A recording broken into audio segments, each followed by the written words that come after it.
Or we're rolling.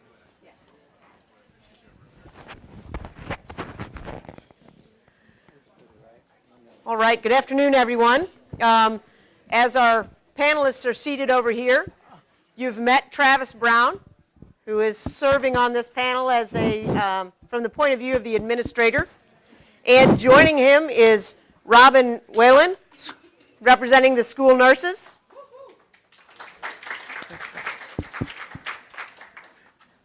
And Steve Loher, school board member, as you heard from Webster.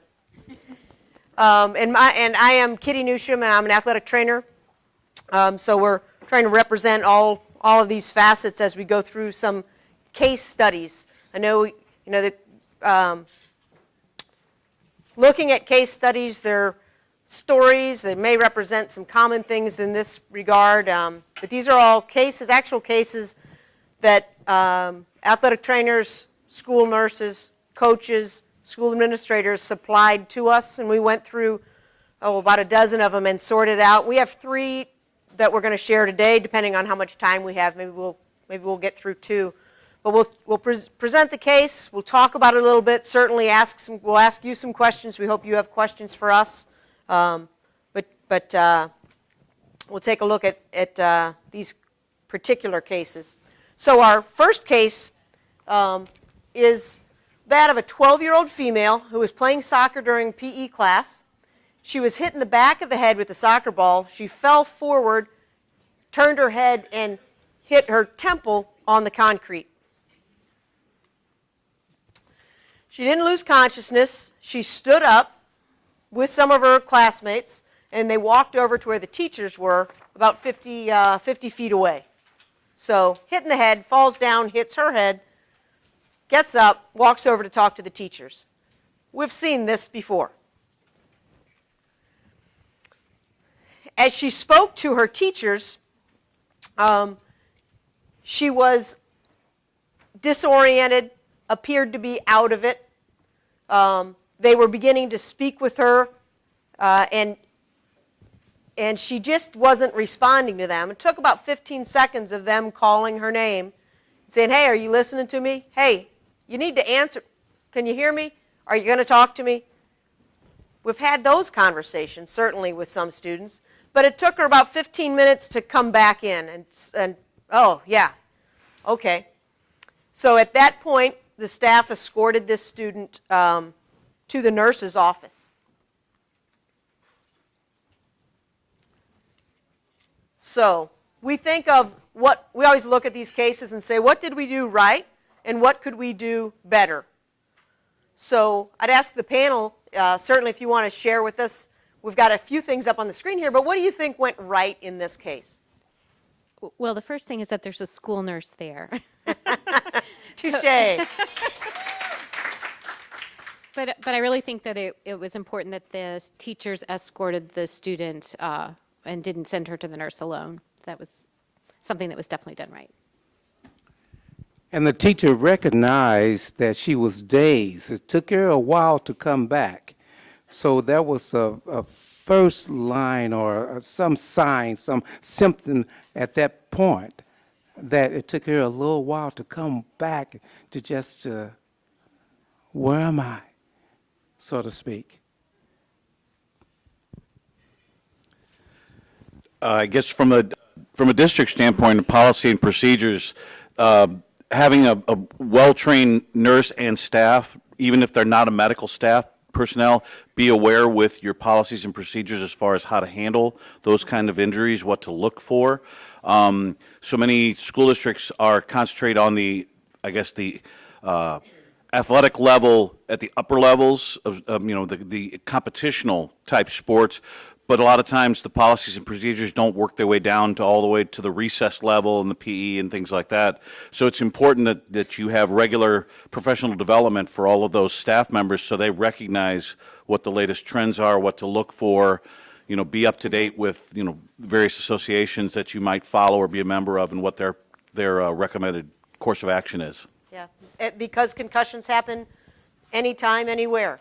And everybody has to play a role in that school community as far as appropriate treatment for the students, not just our student athletes, right? When the school nurse did assess this student and did an intervention or did an examination, took a while, but the student was able to recall some of the details of the situation. The nurse also talked to the other students who witnessed this and got a bit more information and realized this was a situation that needed an immediate referral, that they needed medical attention. So. And that was a positive because the school nurse had an opportunity to garner information for documentation. A very important piece of this, the documentation, that it contains a lot of the information, and that there were witnesses. There were some really, I think, we'll get to some takeaways here in a minute before we go down that path, but we would look at this also and say, is there something that we could have done differently? We look at this one. Are there things that could be done differently? Are things here, and the panelists all had a chance to review these, and we talked about some possible things, so we can fill these up. And what we have here was inform a medical professional as soon as possible. And do you take the student to the nurse, or does the nurse come to the student? And I'd ask if you had any other thoughts about that, about how this maybe could have been managed a little bit differently. So from the nurse's perspective, I do think nurses are prepared to respond to emergencies on playgrounds. So having the ability to go and pick up a student, or at least assess a student before she's transported, may have been a good option in this scenario.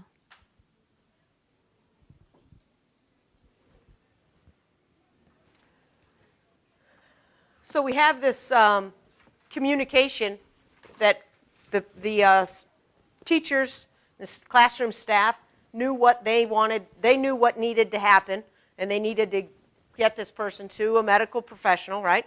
Healthcare professional.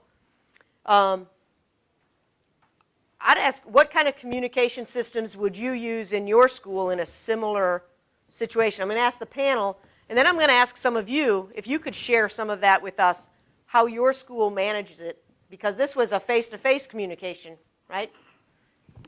We do have walkies that go out anytime a PE teacher is out with students or a teacher is out on the playground with students. So it probably would have been walkie.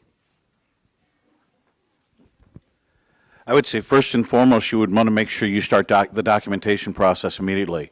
It would be helpful not only to the actual assessment at the time of the incident, but the follow-up to make sure that all the I's have been dotted and the T's have been crossed. And the follow-up is an extremely important measure, because so many times somebody says, well, I've now passed this person on.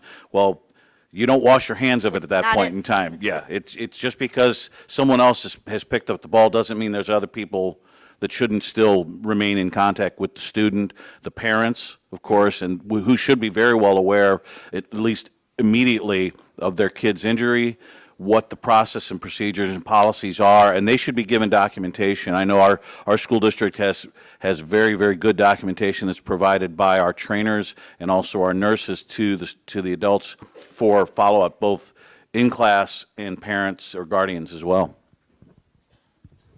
You have to commend that supervisor or that teacher, because that supervisor, in this case, that teacher took immediate action, which is key. I'd ask those of you in this room who teach or school nurses who have managed some of these kinds of situations, would you rather they bring that person to you? They call you and say, come on over. It's a very vocal group in the back there. So you want to be called from your office to the site? Was that what I was getting from the back? Yeah. Okay, because I started saying something else, and that's when I heard no, and I didn't know if I was getting no'd on the first one or the second one. So if you... Because you don't even know if she didn't hurt her neck. You don't know what other injuries she has. Yes, she hit her head, but like if you're going to take care of her for 15 minutes and then bring her to me, how do I know what's happened in those 15 minutes? That's to me pretty crucial. Although you Yeah, I would expect that this person had, especially, I think, physical education, that they've had some advanced first aid training. But those of you who are in the schools, I'd ask, you may want to talk with the whole healthcare team and see what your plan should be. Yes? I have 460 students, 78 of them have asthma. I've got bleeding disorders, pick one. I see 35 to 40 children a day.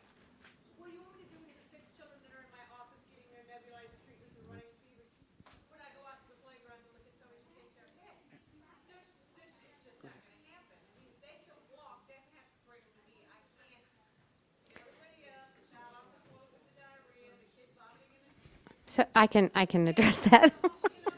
Okay, so we've got a few different points of view with some extenuating circumstances. So I think in school health, we're constantly triaging. So we have to make assessments all the time about what's the most urgent situation that needs our attention. So triaging is one thing. And so you may need to make a decision to go to the playground to respond to a student because that is the most urgent concern at the moment.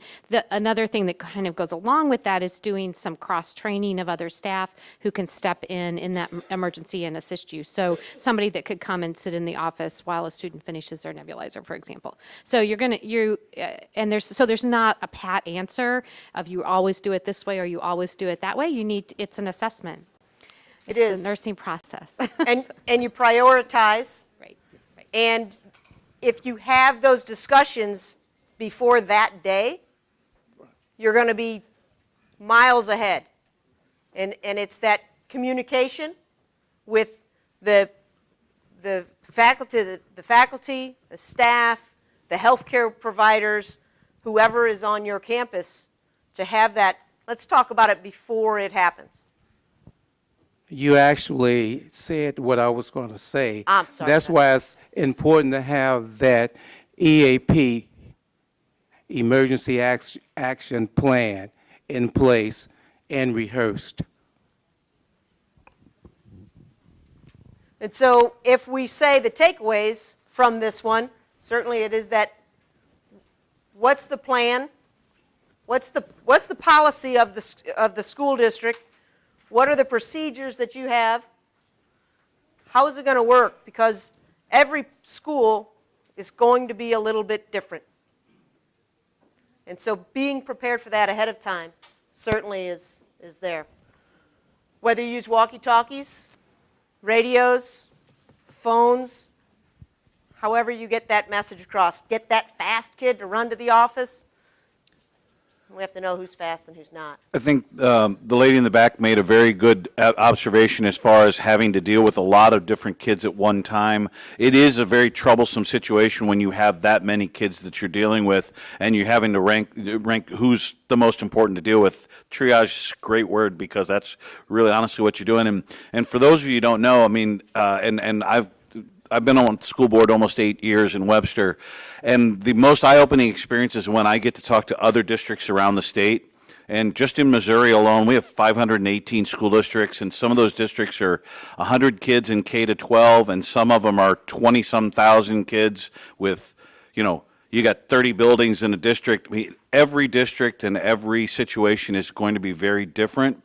But the one thing that should be consistent, whether your school is 30 kids or 3,000 kids, is communicating and everybody being under on the same page as far as what happens if. What happens if my nurse is sick? What happens, does the school secretary step in and watch those kids while the nurse goes and deals? Is there a permanent aide on site? That's where your building administration and your those days, those half days when your gang's getting together to talk, that should be a subject. What do we do when we have an injured kid? What do we do with?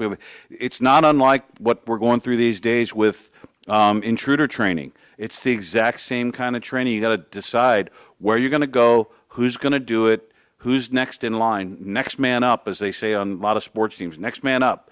This one's hurt, next man up. Well, that's what you have to deal with whenever you're having to juggle about 6 different kids that are hurt. I always feel for our trainer at the high school because he might have a soccer game going on in the front field and a softball game going on in the backfield and a basketball practice going on inside, and he might have injuries at all three places to deal with.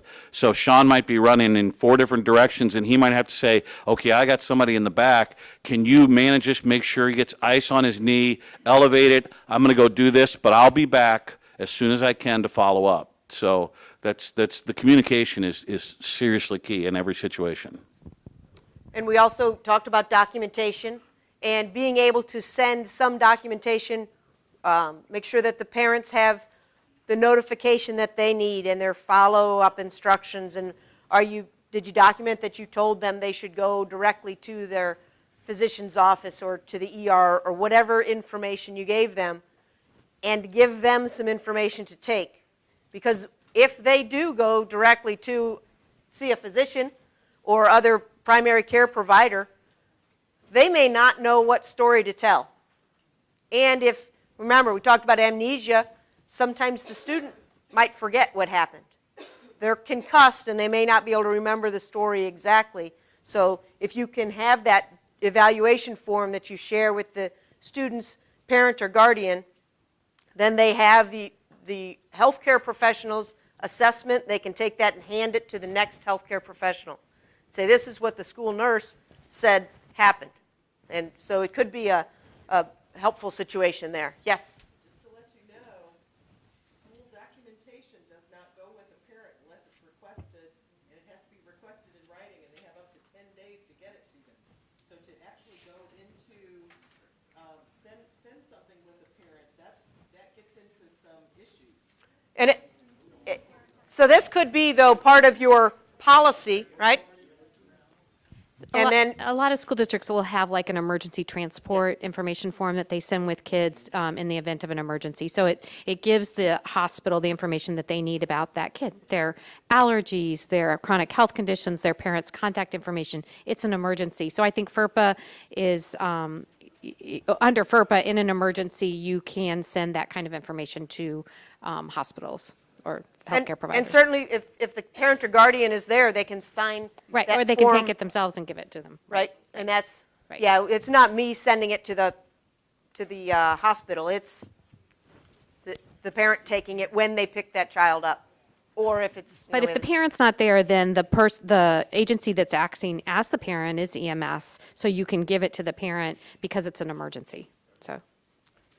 So it's a chance to look at the policies that you have in place, the procedures that you have in place, your concussion management plan, or any emergency injury management plan. But if we talk about concussion management plans as part of your EAP, then you have a playbook. And that's certainly something we can take away from this one. So our next case is a 15-year-old male who was playing in a JV football game. It was a typical game, tackles, collisions, falls. This athlete didn't ever report an injury, and nobody noticed anything was different. Never told anybody he had a concussion, didn't appear concussed. He may not have known he was concussed at the time of the injury.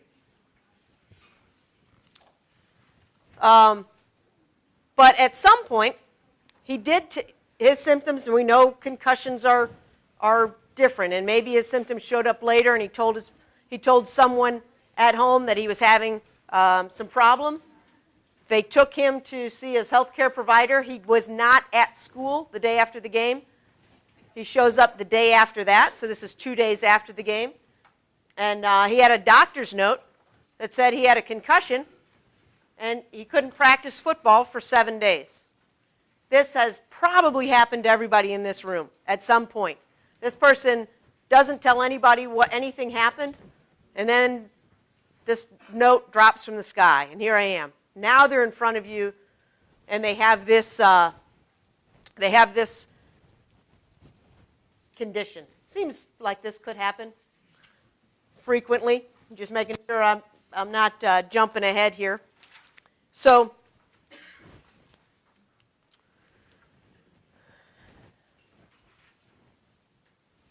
this is what they're dealing with now. Now they know this person's diagnosed with a concussion, and they know that this person cannot practice for 7 days, and then the doctor said they can go back in. So the coach has this note and is ultimately responsible for this student athlete's well-being when they're involved in practice. Has a note, says can't play. Says, all right, you have a concussion. We're going to go through our concussion management plan. Now you're in the mix. This is where we are. And that concussion management plan likely has, as the symptoms resolve, they're checking in daily with either the school nurse or the athletic trainer or both. So they're monitoring this student. For most of us, as that student athlete as those symptoms resolve, we see an increase in the amount of activity that we'll do. This person, though, has a note that says can't do anything for 7 days, and then you can do everything. So that's a bit problematic, I think, for some people. But they're going to follow their protocol. You're going to see the athletic trainer or the school nurse every day. We're going to keep making sure your symptoms are getting better and not worse. And then when we get to day 7, we can begin, as long as you're doing well, we can begin our return to activity. So, when you hear this case, the positives of it, what did they do right? Well, involving the school nurse was definitely one of the good things, and I do think that the school nurse can serve as a care coordinator in these kinds of situations, and if there is advice from the physician that doesn't seem appropriate, they are in a position to actually make that contact back with the healthcare provider between parents, teachers, and the healthcare provider. So involving them is nurse and great. or athletic trainer, Right. right? Sure, absolutely. Well, it's a great thing that the school's concussion protocol was followed. Indeed. I would say then, and getting the people that know, it can't just be you can't do anything and then now you can do everything. Mm-hmm. There are intermediary steps in there that should be a part of the protocol that involves the people. So even if the doctor says 7 days, well, that 7-day mark goes by, I sure as heck want my trainers and my nurses evaluating not only during that 7 days, but they may even come back and say, you know what, we might look at light practice for next 2 days and then we'll follow up, because there's those intermediary steps that you can't just turn it on and off. So, Sure. and like I said, that they may not go back to see that doctor once that note's written, but the nurse and the trainer and the people on site at the school, they're the ones that are going to see that child every day. The other thing is that it was good that even though they didn't know about it, as soon as they knew about it, that's when it kicked in. As my colleague to the left said, that's exactly what has to happen, because you can't fix what you don't know is broken. But in the case of this, the minute you know, and in fact, even that day of that missed day, I'm not sure what everybody's policy is as far as how much you want to ask about a child missing. If the parent called in or whatever, there might be more rules than I'm personally aware of as far as what you can ask, as far as why that child's missing. But if someone even volunteered, oh, he's got a headache, he got hurt in the football game, boom, that would be my key to start putting everybody on notice. We've got a kid out today, before they ever even got a note from the doctor. So if they're volunteering information to you, you should take whatever they've given you and make sure that that's part of the protocol as well.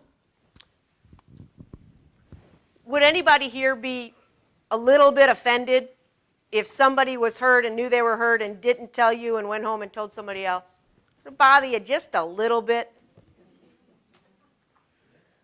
Then what do you say? Why didn't you tell me sooner? Why didn't you tell me this happened? And so we do have to take a step back and think about some of the things that we just talked about with John and Dr. Ross of, let's take this from a positive. Now we know. Let's treat them like we should and not take it personally, because now we know they had a concussion. Because the flip side of that is maybe their symptoms didn't show up until they woke up the next morning. Maybe they didn't show up for a couple of hours. Well, know that maybe can't even happen. put yourself in the position of that 15-year-old kid. I was a 15-year-old kid. I played football. I hurt my neck in a game. I didn't tell anybody. Monday, I had a sore neck still 3 days later. Yeah. So I don't want to lose my spot.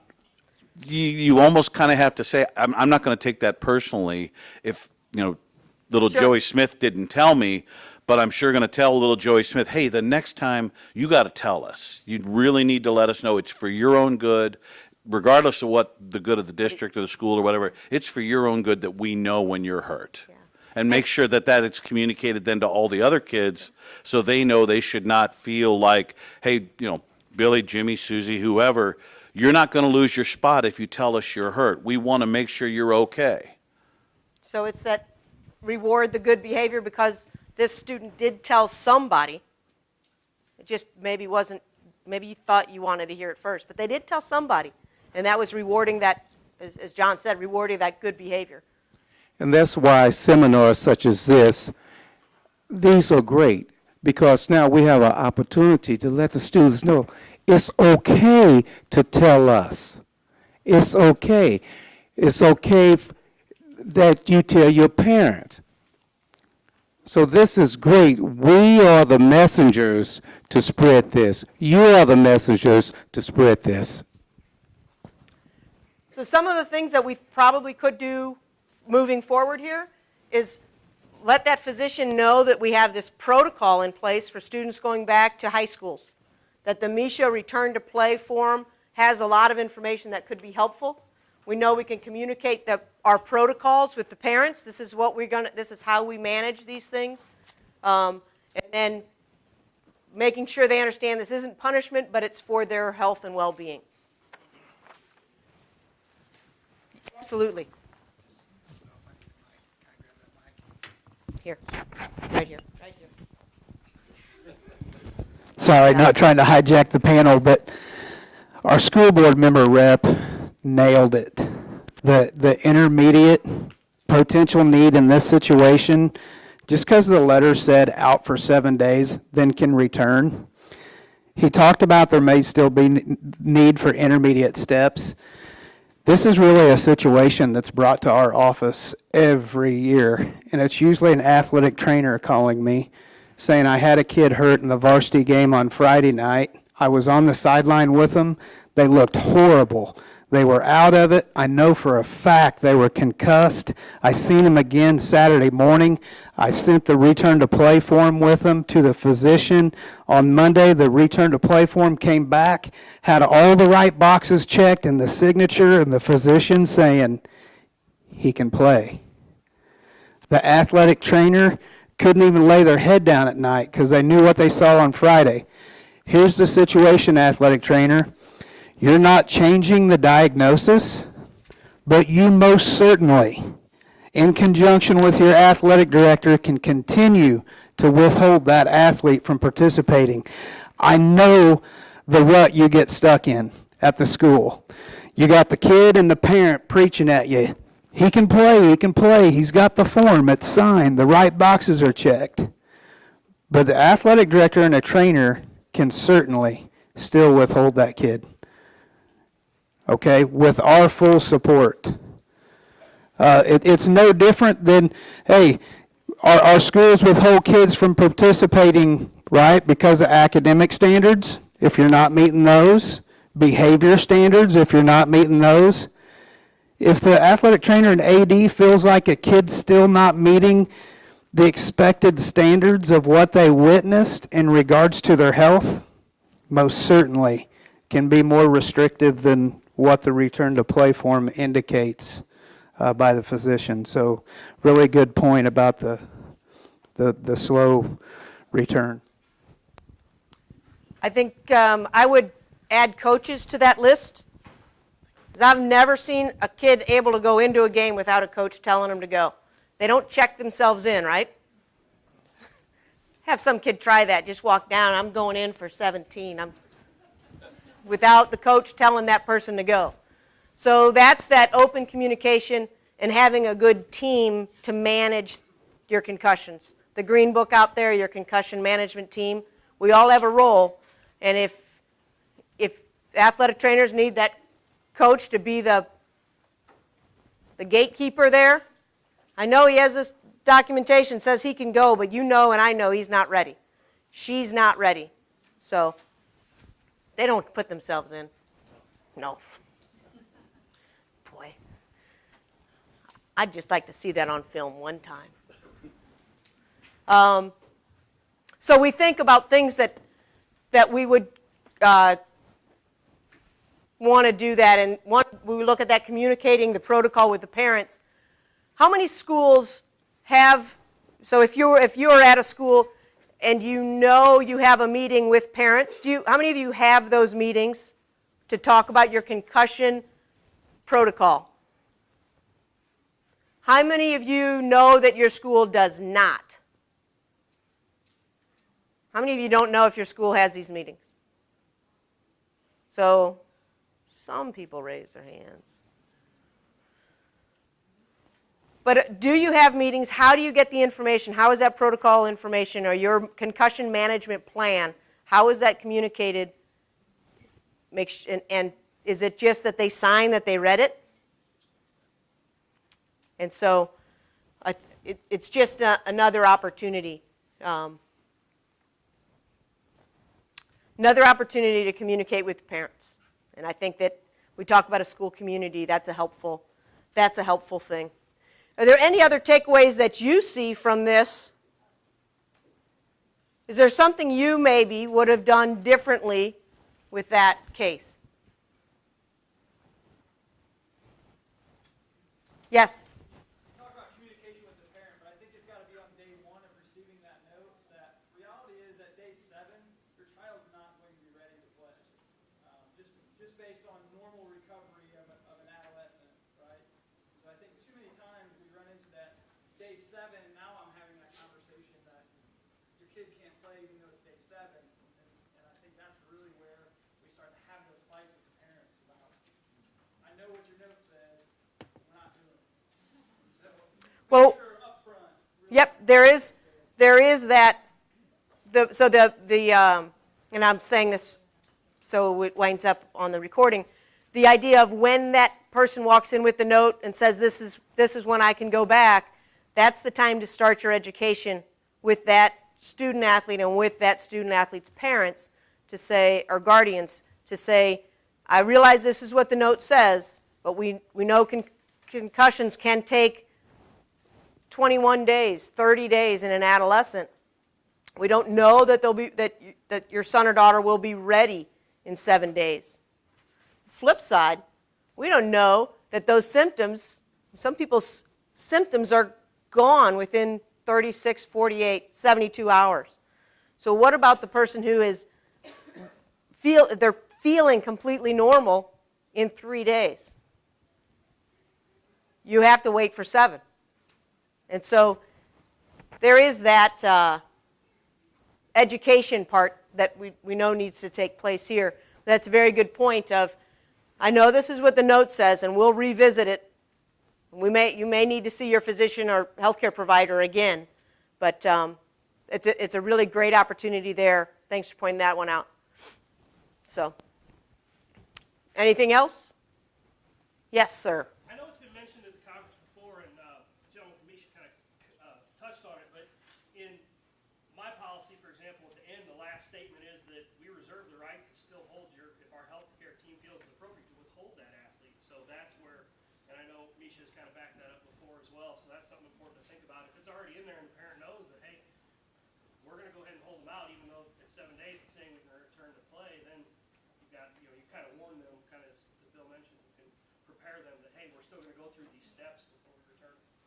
And when we talked about, this was, and I agree, a few years ago, we talked about concussion management plans, and it was pointed out, and that was the point of your statement, it was pointed out that it's in the concussion management plan that the school's athletic healthcare team has that final say in whether someone plays or not, or does not. So getting somebody back to activity. If I could add just one thing, most of your athletic teams, and for that matter, your elementary schools or whatever, they have open house nights. They have a time when people can get as a group together with either the coaches or the gym teachers or whatever. That's actually a pretty good time to prepare people ahead of time to say, hey, in the case of an injury to your child, whether it be on the playground at recess or in a high school sport or whatever it might be, point those people to the information ahead of time. I mean, my daughter played 4 years of high school sports. I played 4 years of high school sports.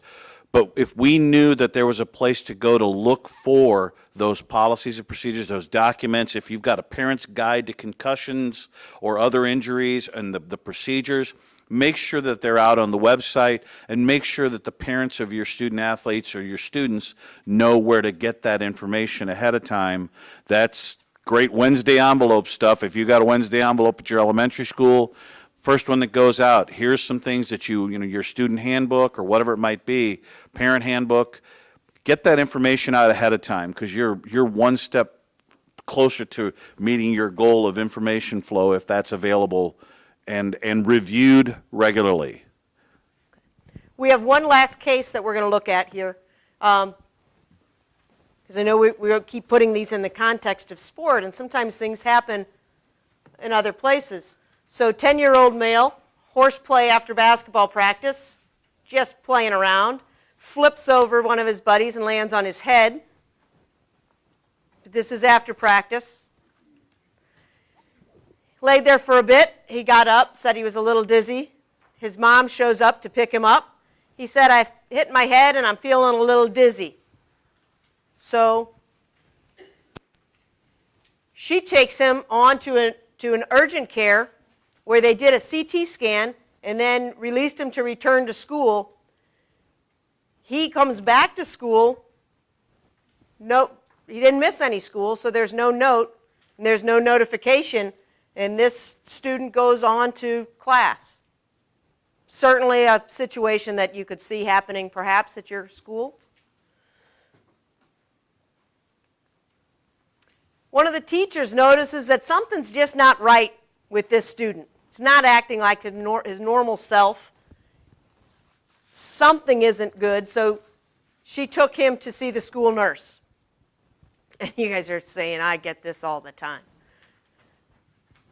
At that point, he still had headache and he was still sensitive to light.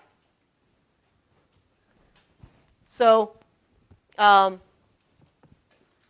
this point, when they contact the parents, she says, oh yeah, I took him to urgent care because he hit his head after practice. So that's the upside of this, that he was hurt, right?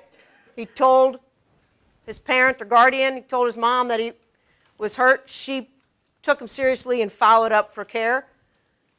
And while she didn't tell the school, which would have been a nice thing, the teachers, they're part of our concussion management team, right? They're part of our school community. Teacher noticed the change in the student and said, this isn't right, something happened, and got him to see the appropriate healthcare professional at the school. So is there anything different here that stands out, different from some of our other cases? Well, it's just really good collaboration on the school team between the teacher and the nurse, and then the nurse and the parent. So. Thanks. The school nurse then is able to talk with the other teachers so they know to work with this student, perhaps on a reduced workload. The teachers are open to this conversation with the nurse. They can get into their return to learn protocols and the academic adjustments that they can make. And when the nurse spoke to the mom and said, well, he was diagnosed with a concussion, she said, oh yeah, well, he probably should not play tonight until he's still having symptoms. And she was receptive to that and said, okay.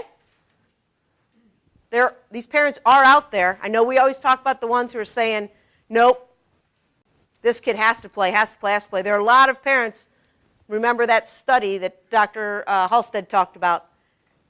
They're not as, they're less, some of them are not just consumed with participation.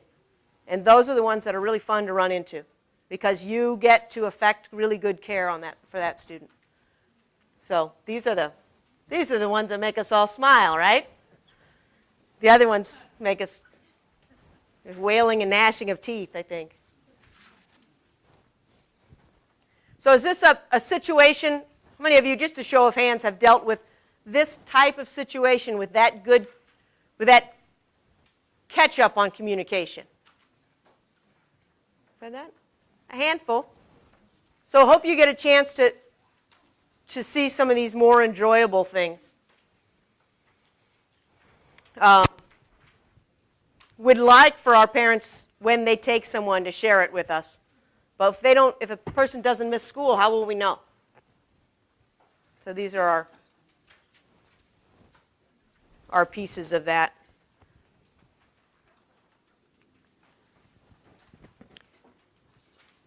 So we'd look at this and say we're encouraging better communication with parents. I think the more we can tell them this goes in the Wednesday envelope, the more we can ask them to share any changes in their child's status. That would be great. And then encourage communication from the healthcare team back to the parents. Did you have? No, if I could sum it up in 3 words, that would be awareness and communication.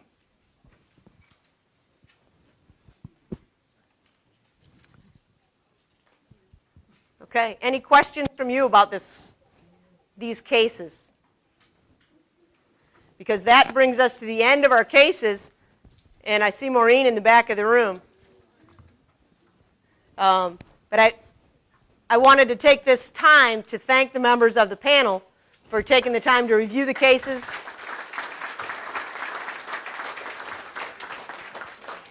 Review these cases and give us some of your thoughts of what went well and what could be better.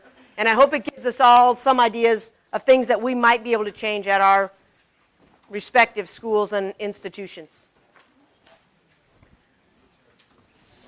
I saw Maureen and she left.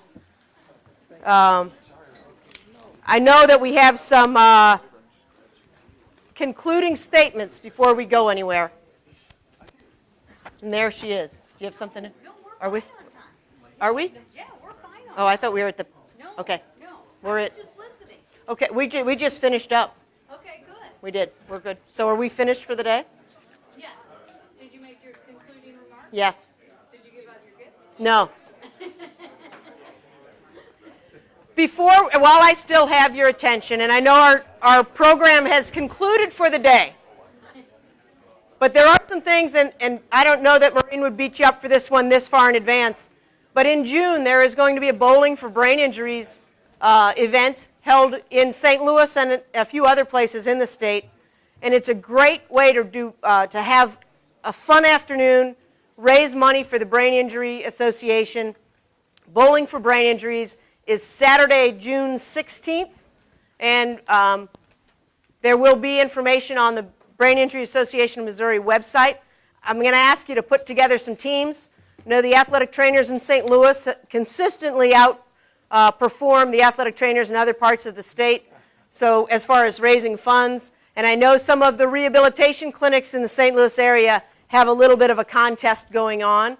And so find the group that you'd like to support, create your own team, but it's a fun day, a fun event, a great chance to interact with people at the Brain Injury Association and with people in the community. So I'd encourage you to see if you can get free on that Saturday to spend a couple hours bowling. So that's my plug for the fundraiser. All right. Drive safely, everybody. Thank you. Thank you. Good job.